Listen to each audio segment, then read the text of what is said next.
பரங்கி மலையில் வந்து ஷூட்டிங், பல்லாவரம் பரங்கி மலை. அது வந்து பார்த்தா பழனி மாதிரியே இருக்கும். அதனால இங்கேயே அவங்க அவுட்டோர் ஷூட்டிங் வச்சுட்டாங்க.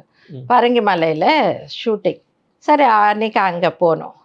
போன உடனே என்னோட ஷாட்டு தான் எடுத்தாங்க. அந்த ஆண்டிவே கோலத்தில் என்னோட ஷாட்டு.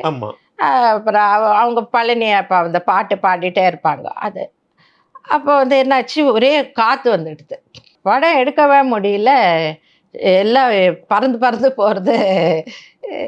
சரின்னுட்டு கொஞ்சம் நேரம் காற்று நிற்கட்டும், நம்ம வந்து உட்காரலான்னு சொல்லிட்டு ஒரு படி மேலே வந்து நாங்கள் உட்காந்துட்டு இருந்தோம். காற்று கம்மியாகிற வரைக்கும் பார்க்கலான்ட்டு.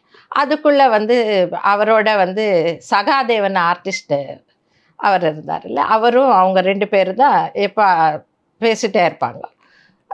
அவர் என்ன பண்ணார், இந்த படம் வந்து எப்படி ஓடும், ஐயோ இவ்வளோ கஷ்டப்பட்டு எடுத்தோமே, எவ்வளவோ செலவு பண்ணி எடுத்தோமே, எப்படி ஓடும் தெரியலையேன்னுட்டு அவங்க 2 பேர் பேசிகிட்டு இருந்தாங்க. பேசிட்டு அப்புறம் நானும் எங்கள் அம்மா உட்காந்துட்டு இருந்தோம் அந்த இதில். சரி, உட்காரும்போது நாங்கள் 4 பேர் தான் இருந்தோம் அந்த இடத்துல. அப்போ அவர் என்ன பண்ணார், நீ வந்து 1 2 3 இல்லை வந்து 100க்குள்ளே ஒரு நம்பர் சொல்லு அப்படின்னாரு. நான் என்ன பண்ணேன், டக்குன்னுட்டு 25 வாரம். வாரம் என்கிற சொல்லு வந்து நான் சொல்லலை, அவரும் சொல்லலை, ஒரு நம்பர் தான் கேட்டார். 25 வாரம் அப்படின்ட்டு அது முன்னோட கிளாப்ஸ் அடிச்சுட்டாங்க. சகாதேவன் வந்து ஓ இது பாரு, நான் சொன்னேன்ல பாரு, அவங்களுக்கு கேட்ட உடனே 25 வாரம் இந்த முருகனை வந்து உங்களுக்கு சொல்லியிருக்காரு, முருகனோட வாக்கு அது அப்படின்னு பிடிச்சிட்டாங்க.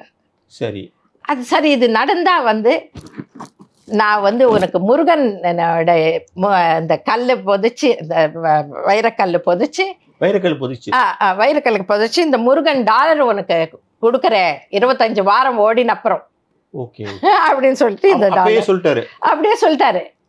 அப்புறம் ப்ராமிஸ் பண்ணிட்டு அப்புறம் இது கொடுக்கும்போது அவர் என்ன ஆசீர்வாதம் பண்ணாருன்னா, இந்த படம் வந்து 120 வருஷம், இன்னும் 60 ப்ளஸ், இன்னும் 120 ஆயிடும் இல்லையா, அது ஓடுற வரைக்கும் நீயும் தொந்தி கிளவியாகி இந்த டாலரை போட்டுக்கணும் அப்படின்னு ஆசீர்வாதம் பண்ணி இது கொடுத்தாரு.